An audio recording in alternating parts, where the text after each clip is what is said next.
지난주에 우리 이제 독송집 그리고 별책 수행 경전까지 한순환의 독송을 마무리했죠. 그래서 이제 오늘부터는 다시 초기 불교 경전백선 독송집, 네, 이 책으로 들어와서 또 새로운 한순환의 아침 독송 시작을 했습니다. 뭐 여러분들께서도 뭐 다 같이 느끼시겠지만, 저도 이렇게 독송을 하고 또 독송한 경에 대해서 뭐 짧은 시간 좀 되짚어 가면서 이렇게 두 권의 독송집을 반복해서 독송해가는 일이 참으로 나에게 주는 공부의 성과가 크다라는 생각을 하고 있어요. 여러분 마찬가지 이렇게 경을 독송해가는 일을 오랜 세월 쌓아가면 그것이 참으로 자신을 위해서 쌓아지는 공부의 성과가 크다라는 부분 잘 한번 되새겨 보시기 바라고요. 자, 오늘 독송집 첫 번째 경으로 범천의 요청경 독송했습니다. 오죽하면 우리가 독송집의 첫 번째 경으로 그 첫 번째 순서에 이 경을 배치했을까 할 만큼 사실 부처님의 깨달음의 근본을 드러내주는 경이다라는 거죠. 네, 경이 시작하면서 부처님 그러십니다. 내가 성취한 이 법이 어떤 법인가? 라고 할 때, 자, 내가 성취한 이 법은 심오하고 보기 어렵고 깨닫기 어렵고 평화롭고 숭고하고 딱가 가래의 형성 과정의 영역을 넘어섰고 독창적이고 현자에게만 경험될 수 있다. 요 표현이죠. 자, 우리는 부처님께서 성취한 법, 부처님이 깨달은 법이 무엇냐? 라는 것을 다양한 관점으로 니카야에서, 그러니까 부처님은 많은 경우에 나의 깨달음은 이러한 것이다 라고 다양한 관점으로 말씀을 해 주시죠. 그런데 이제 그 중에 첫 번째로 부처님 깨달음의 자리, 깨달음의 그 자리에서 깨달음을 성취한 후의 그 소회를 드러낼 때, 내가 성취한 법이 어떤 법인가? 라고 돌이켜보면서 이 말씀을 하시는 거죠. 심오한 거요, 보기 어려운 거요, 깨닫기 어렵고 평화롭고 숭고하고 딱가 가래의 형성 과정 그 영역을 넘어섰고 독창적이고 현자에게만 경험될 수 있는 거, 이렇게 8가지로 말하는데 여기서 우리 특징적으로 보면 어때요? 사실은 심오하다, 보기 어렵다, 깨닫기 어렵다, 내지 현자에게만 경험될 수 있다 라는 거는 대부분 어떤 한 가지 부처님이 성취한 법의 몸통을 놓고 그 몸통이 되는 법이 참 심오한 거예요. 보기 어려운 거예요. 이렇게 수식하고 있죠. 8가지 중에 딱 하나, 딱가의 영역을 넘어섰다. 요 이야기가 이제 딱가가 무언지 해석하지 못했던 시절에는 아마도 2000년 넘는 세월이 되겠죠? 2000년 넘는 세월 동안 딱가가 무언지를 해석하지 못했던 시절에는 이것도 그저 사유의 영역을 넘어선 거예요. 내 생각이 미치지 않는 어떤 것, 이렇게밖에는 해석하지 못했죠. 그러니까 어떤 거 하나도 부처님이 성취한 그 법의 몸통을 제시하지 못하고 그저 심오한 거고 보기 어려운 거고 사유가 미치지 못하는 그 자리에 있는 어떤 거고, 이렇게밖에는 설명하지 못했던 거죠. 그런데 이제 우리가 딱가라는 것이 무엇입니까? 기본적으로는 가래가 형성되는 과정이죠. 가래가 뭔가요? 예, 사성제에서 말하는 고집성제, 괴로움을 생겨나게 하는 그 원인이잖아요. 가래가 있으면 삶이 괴로움으로 진행되고, 가래가 소멸하면, 가래 없음의 상태가 되면 삶이 괴로움으로 진행되지 않는다, 행복하다. 바로 요 가래라는 거잖아요. 이 가래가 생겨나는 영역이다라고 하는 것이 바로 딱가의 의미. 우리가 2000년 넘는 세월을 격해서 부처님의 깨달음의 근본, 바로 그 자리, 딱가라고 하는 이 개념을 해석해냈죠. 그리고 또 이 딱가가 어떤 특징이 있나요? 우리가 마음이란 이야기를 할 때 보면, 우리말로는 그저 마음 이러죠. 그리고 중국이든 영어권이 되든 어디든 다 마음이라고 하는 것을 그냥 마음으로밖에 표현하지 못하죠. 그런데 부처님은 이 마음에 대해서 쉼이라고도 의라고도 식이라고도 하는 세 가지 이름 위에서, 예, 몸과 짝해서 나를 구성하는 그것으로의 공통성 위에서 심의식의 차별성을 가지고 세 가지 이름으로 마음을 설명하고 있잖아요. 참, 제가 어제도 우리 어른을 또 뵙고 왔고, 참, 여러 사람들과 마음 이야기를 해보는데, 참 그 마음에 대해서 이런 동질성 위의 차별성을 보완하지 못하는 분들, 그분들이 불교의 부처님 가르침 깨달음에 접근하는 방법은 참 정말 이제 우리가 이렇게 니까야를 통해서 부처님의 깨달음을 직접 만나는 이런 입장에서 보면 참 좀 안타까운, 저하고 견줄 수 없이 오랜 세월 정말 특별한 공부 능력을 가진 분들이 공부를 해나가도 바로 이렇게 부처님 살아서 직접 설한 가르침에 의해서 딱가라고 하는 이 영역, 심의식이라고 하는 이 마음의 동질성 위에서의 차별성, 이런 부분들을 보완하지 못하면 아무리 뛰어난 분들이라 해도 부처님보다 뛰어나지 못하죠. 부처님보다 뛰어나지 못하다라는 한계성 위에서 부처님의 깨달음을 부처님의 직접적인 선언 밖에서 접근을 해가지고는 부처님 가르침에 도달할 수 없죠. 삶을 온전하게 깨달음으로 향상으로 이끌 수 없죠. 이제 이런 한계점들을 보게 돼요.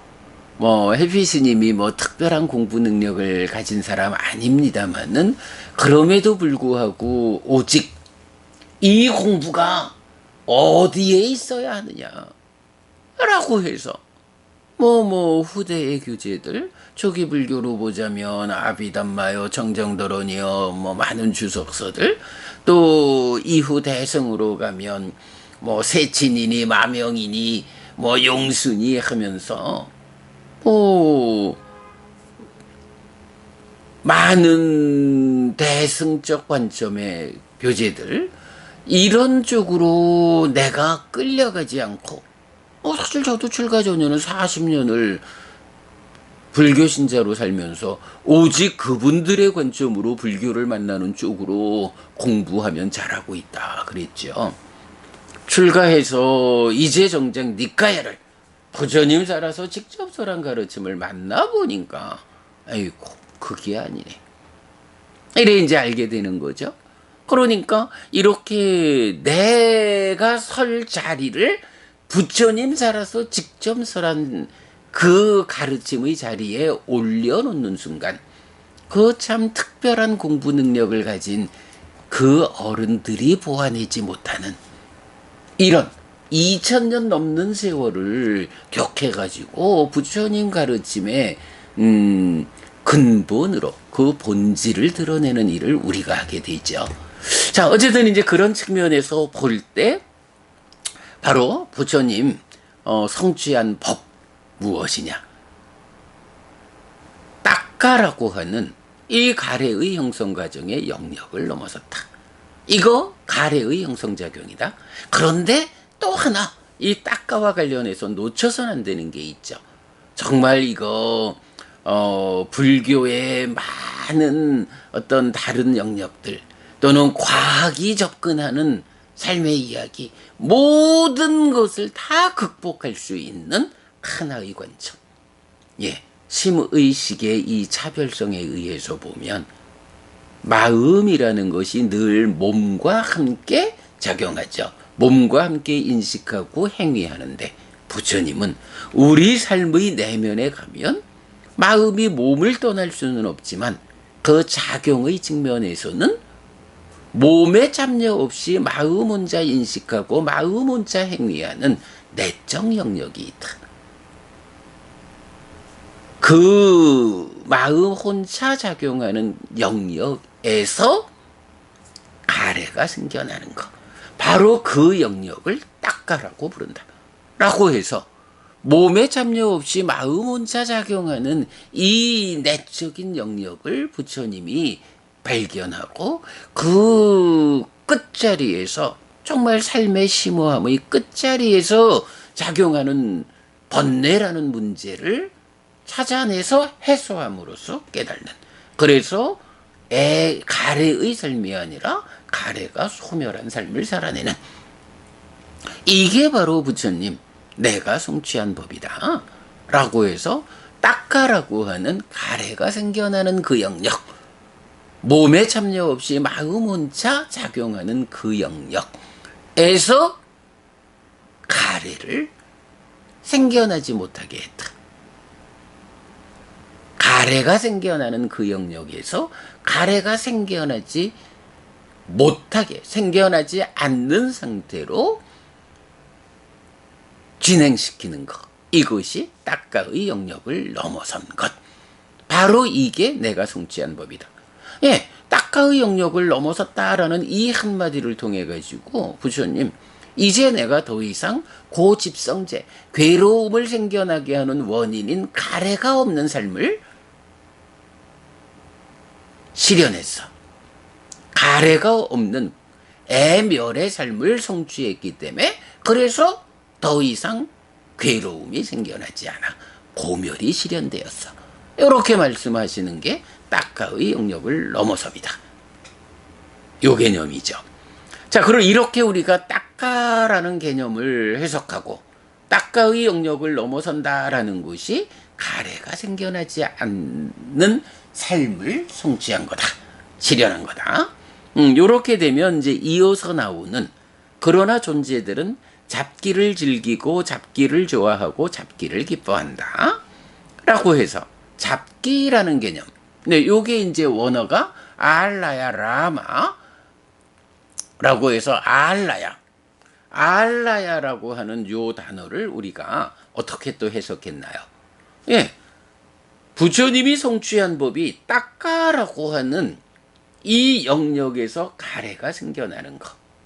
그런데 그 영역을 넘어섰다 해서 가래가 생겨나지 않는 삶을 성취한 거잖아요. 그런데 중생들은 어때요? 존재들은. 부처님은 딱가의 영역을 넘어서서 더 이상 가래가 생겨나지 않게 되었어. 그런데 이 부처님과 대응하는 상태, 즉 중생이라고 하는 존재들의 상태를 어떻게 대표해서 말하고 있나요? 알라야라고 하는 거를 즐기고 좋아하고 기뻐한다. 이렇게 말하죠. 알라야 무언가요? 요 알라야를 이제 중국식으로 번역하면 아뢰아라고 음력이 되죠. 그래서 뭐 유식에서 말하는 아뢰아식이라는 게 알라야 빈냐나라고 해서 바로 요 알라야, 이 경에서 말하는 부처님은 딱가의 영역을 넘어서 가지고 더 이상 가래 없는 삶을 실현했다 라고 하는데, 그 부처님의 깨달음과 대응하는 상태, 존재들, 중생이라는 이 존재 상태. 달리 말하면 가래가 생겨나는 삶, 가래로서 고의 삶이 전개되는 이러한 존재들을 대표하는 개념으로 알라야라는 것을 말하고 있거든요. 그러면 바로 부처님의 깨달음의 상태와 깨닫지 못한 중생의 상태를 어떻게 놓는 거예요? 딱가의 영역을 넘어섰다 가래 없는 삶을 실현했다. 존재들은 가래로서의 삶을 살아간다. 그러면 가래로서의 삶을 사는 이 사람들은 무엇이냐? 가래라는 것이 어떤 성질을 가져서 어떤 역할을 하느냐? 그 가래의 성질 역할이 발현되는 삶. 그거를 알라야를 즐기고 좋아하고 기뻐한다. 이렇게 말하거든요.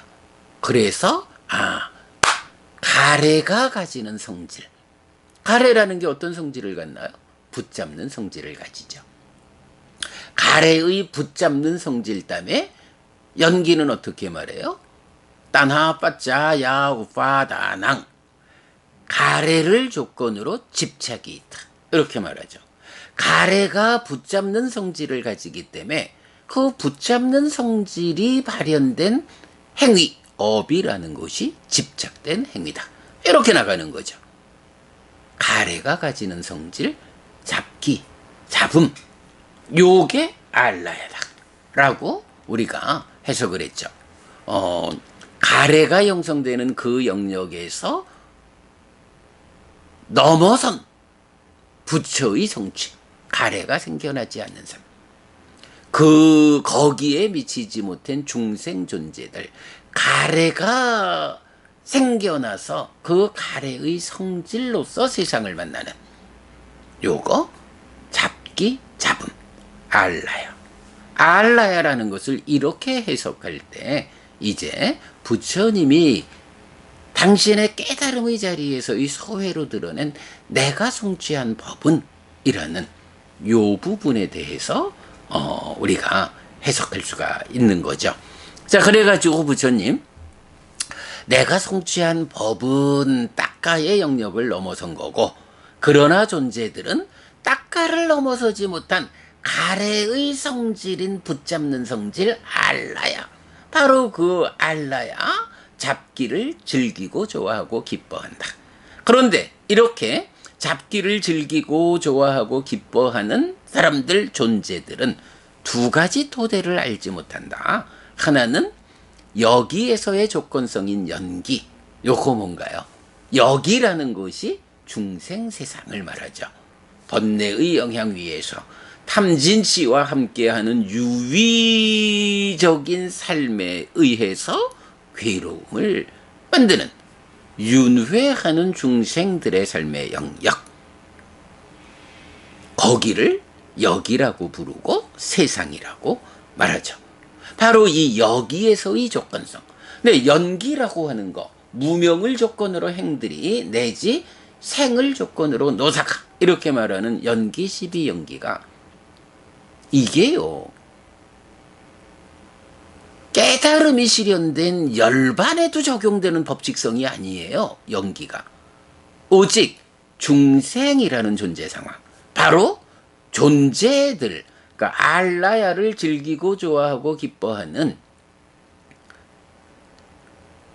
즐기고 좋아하고 기뻐하는 잡는 성질, 알라야를 즐기고 좋아하고 기뻐하는 중생인 존재들의 영역인 여기에 바로 연기, 12연기라는 그 조건성이 적용되고 있거든요.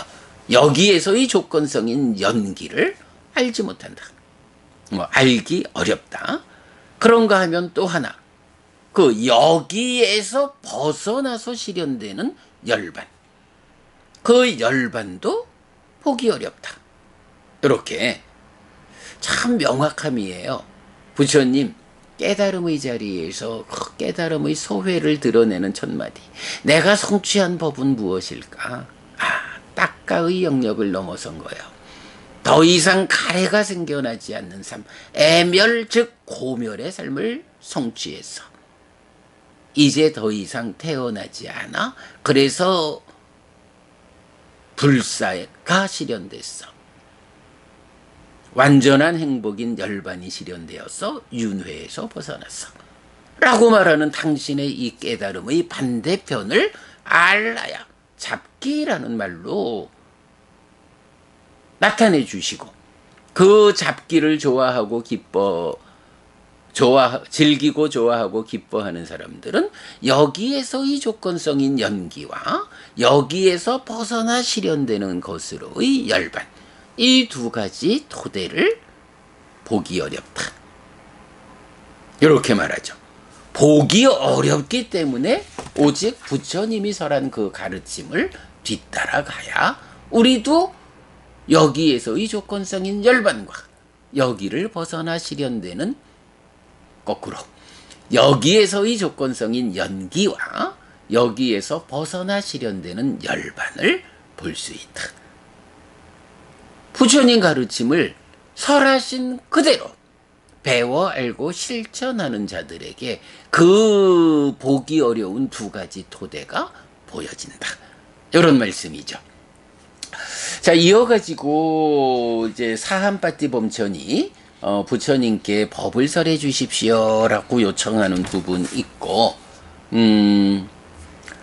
뒤에서 이제 부처님이 사한파티 범천의 요청을 알고 중생에 대한 연민으로 부처의 눈, 불안으로 세상을 살펴보았다라고 할 때, 자, 세상을 살펴보던 부처님은 세상에 있는 존재들을 구분을 하죠. 더러움이 적은 자들, 더러움이 많은 자들, 기능이 예리한 자들, 기능이 둔한 자들, 기질이 좋은 자들, 기질이 나쁜 자들, 가르치기 쉬운 자들, 가르치기 어려운 자들, 저 세상의 결함에 대해 두려움을 보며 지내는 어떤 자들, 저 세상의 결함에 대해 두려움을 보지 않고 지내는 어떤 자들, 이렇게 5가지 관점으로 세상에 있는 존재들, 세상에 있는 존재들이 누구라고요? 알라야, 잡기를, 즉 가래의 성질을 즐기고 좋아하고 기뻐하는, 그래서 여기에서의 조건성인 연기와 여기에서 벗어나 실현되는 열반이라는 두 가지 토대를 보기 어려운 이러한 세상의 존재들을 부처님이 살펴봤더니 그 존재들이 더러움이 적은 자도 있고 많은 자도 있고, 기능이 예리한 자도 있고 둔한 자도 있고, 기질이 좋은 자도 있고 나쁜 자도 있고, 가르치기 쉬운 자들도 있고 가르치기 어려운 자들도 있고, 그리고 또 하나 결정적으로 저 세상의 결함에 대해 두려움을 보며 지내는 어떤 자들, 두려움을 보지 않고 지내는 어떤 자들, 이렇게 나와요. 자, 여기서 이제 저 세상의 결함에 대해 두려움을 보는 자, 보지 못하는 자, 이런 관점도 우리가 주목해야 하죠. 세상에는 뭐 요사도 참 그 사람들 만나다 보면 참 많은 사람들이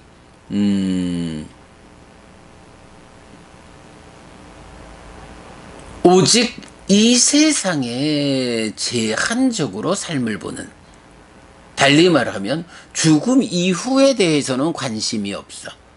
죽음 이후라는 게 뭐 중요해? 지금이면 되지.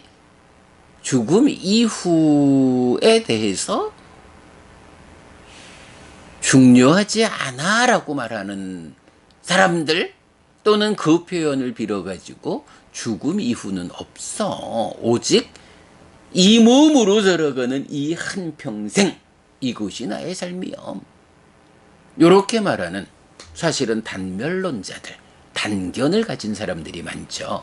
불교 안에서도 유물론적 관점에 의해서 죽음 이후, 즉 윤회를 거부하는 많은 사람들이 경에서는 윤회를 말하니까 윤회가 없다고 직접 말하지 못하면서 사실은 부처님 가르침을 묘하게 꾸며가지고 죽음 이후를 거부하는 이런 사람들이 참 많아요. 뭐 물론 뭐 노골적으로 야 요즘 같은 과학 시대에 무슨 윤회 얘기를 하냐 고리타분하게 라고 하면서 윤회를 부정하는 사람도 불교 안에 많고, 특히 가르치는 사람들, 대중들에게 법을 설하는 사람들도 참 부처님 가르침을 단멸론의 관점에서, 유물론의 관점에서 설하는 사람들이 참 많아서 걱정이죠. 자, 부처님 바로 그 부분, 저 세상의 결함에 대해 두려움을 보며 지내는 어떤 자들도 있고, 저 세상의 결함에 대해 두려움을 보지 않고 지내는 어떤 자들도 있다. 저 세상의 결함에 대해 두려움을 본다라는 게 뭔가요?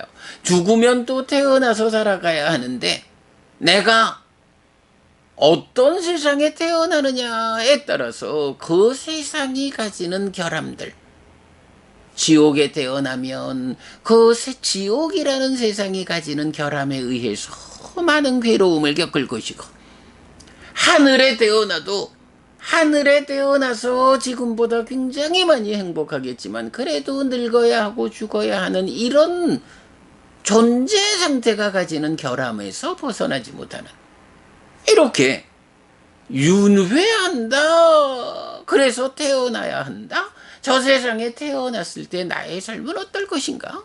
라는 알라야 가래가 가지는 붙잡는 성질을 즐기고 좋아하고 기뻐하는 삶에서 내가 또 태어나야만 하는, 태어났을 때에 겪어야 하는 그 아픔들, 이런 저 세상의 결함을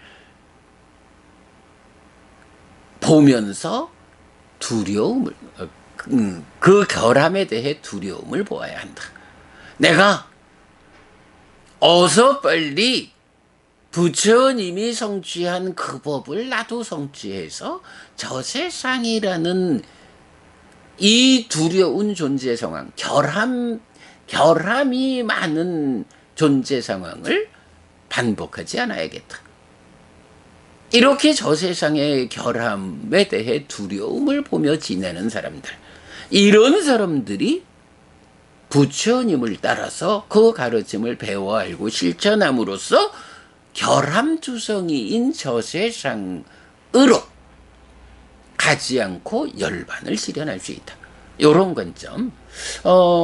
정말 불교 신자 가운데 한마디로 공부하지 않기 때문에, 부처님 가르침에 대해서 바르게 배워 알지 않기 때문에 그저 모르는 사람들이 말만 뻔지르르하게 이끄는 대로 요즘 같은 과학시대에 무슨 윤회라고 저 세상에 대해서 보기를 거부하는 이런 사람들이 많은데, 여러분 이거 아주 우리 조심해야 합니다. 저 세상이라는 것을 거부하는 한 바르게 삶을 형성할 수 없다.